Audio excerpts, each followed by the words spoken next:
Hi folks, John Dunn here, RPG freelancer, publisher behind Meliorvia. I am up here today at Immortals with Mikey. What's up, John? How's it going? You know, I'm feeling hungry. Oh yeah, me too. Do you have any big dining plans for today?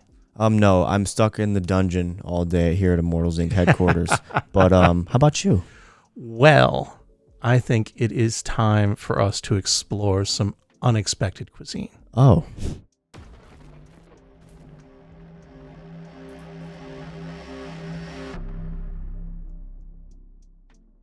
Have you ever watched much Food Network? Not as much as I should. Okay. Have you watched Iron Chef? Yes. Now, have you popped over to Netflix and checked out Delicious in Dungeon? No. So that's an anime series that you definitely should see where dungeon adventurers hunt monsters, kill them, and devour them. Wow. Gourmet And style? that is very much what today's book is about.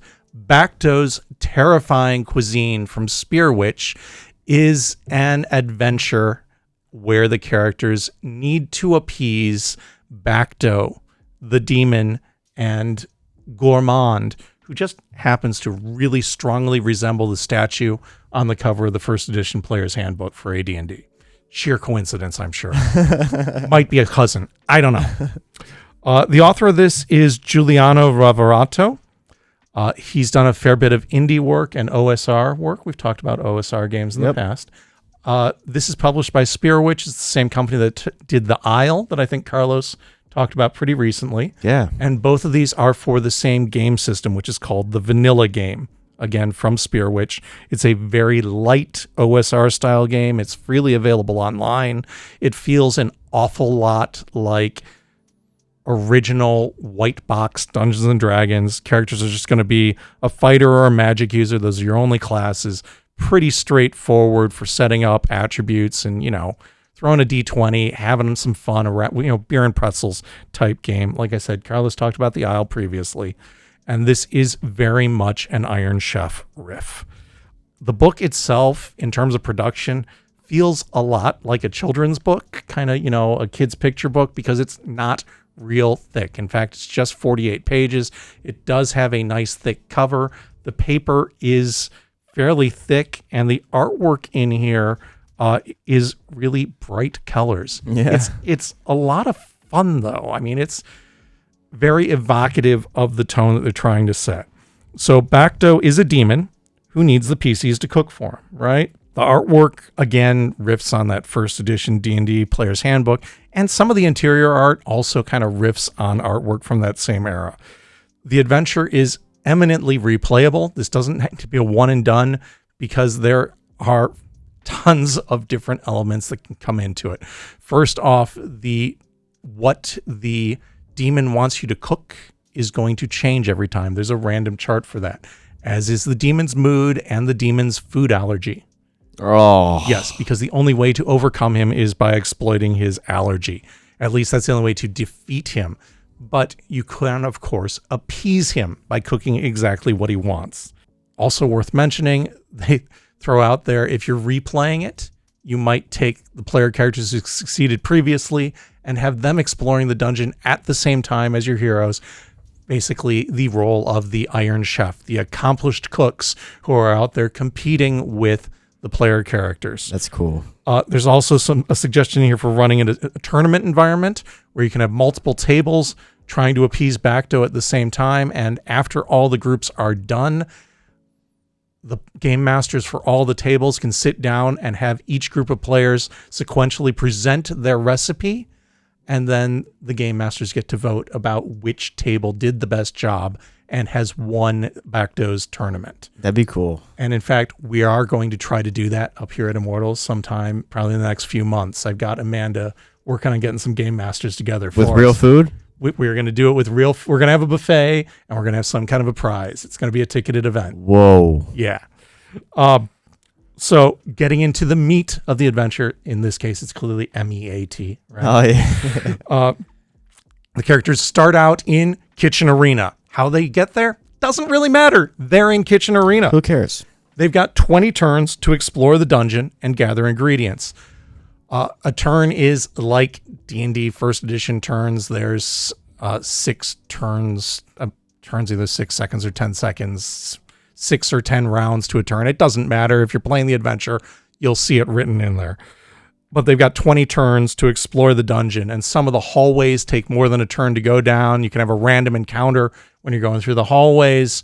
It's probably going to take about a turn to explore each room, but they have to spend those 20 turns searching the dungeon, gathering ingredients, and then getting back to the kitchen so they can make their recipe, right? There's only 15 rooms. It's not an enormous dungeon, so you can get through a fair number of those rooms in 20 turns, but you got to remember those hallways take time too. I feel like what's Guy Fieri's show about running around inside the supermarket with a cart where you're trying to gather ingredients? Oh, yeah. Another Food Network show. I felt like there was a lot of that going on when you're trying to scramble through the dungeon to find these ingredients. But after 20 turns, they need to be back in there to cook. The ingredients do come from your encounters with monsters, and there are a lot of fun, goofy-themed monsters. There's also goofy-themed magic items in here, but there's butter golems. There's carrot knights. There's an ice cream infernal, because we all know from watching Food Network that clearly anyone who's using the ice cream machine is messing with a demon, right? Of course. Yeah. There's porcini goblins. There's red cinnamon skeletons, because we got to fit in a red skeleton joke. And the porcini goblins and the Garden Kingdom are at war. Wait, right? what are porcini? Type of mushroom. Okay. Yeah. Princess Potato is the ruler of the Garden Kingdom. Unfortunately, Princess Potato was actually stillborn. So instead of being a sapient vegetable, she's just an ordinary potato. Wow, how sad. But she has a beet servant who is her puppeteer.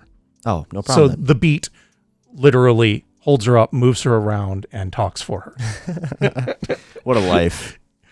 There's magical ingredients like ghost peppers. No, they're not just incredibly spicy. They are actually translucent and ghostly peppers. Okay. Yes. There's unicorn butter, because when you're milking a unicorn, you absolutely want to churn butter from it, right? I'm scared. And then there's magic items that include Bakto's rubidite dishware. Yes, it's very silly. It's very fun. It's really goofy. Can't be safe. I'm really looking forward to participating in a tournament at the store playing.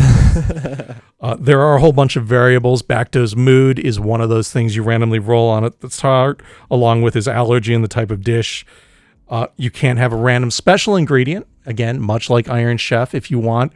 There's a whole chart of special ingredients, and then the PCs need to incorporate that. Of course, they need to find it in the dungeon as well.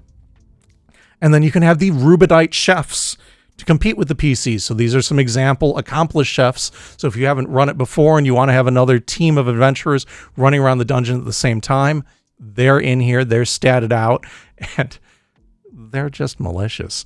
So they're going to be trying to steal ingredients out from under you. And then, like I said, you can do the whole judging round at the end.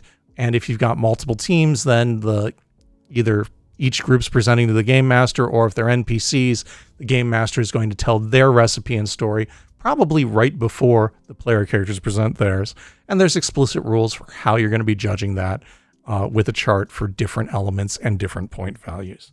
This is not a long book, right? We got 48 pages here, but there is a lot going on, and I easily think you're going to get your value from it if you pick this up and run it. It is $32. It is hardcover. It is full color. We've got copies here on the shelf at Immortals Inc., or hit us up at immortalsinc.com. And if you're seeing this, check in and see if we've got the event up on the calendar yet, because I think you're going to want to play in it. Very well said, John. The event will be below. Check the links in our description, and hopefully we'll see you guys here, and we'll see you guys next time.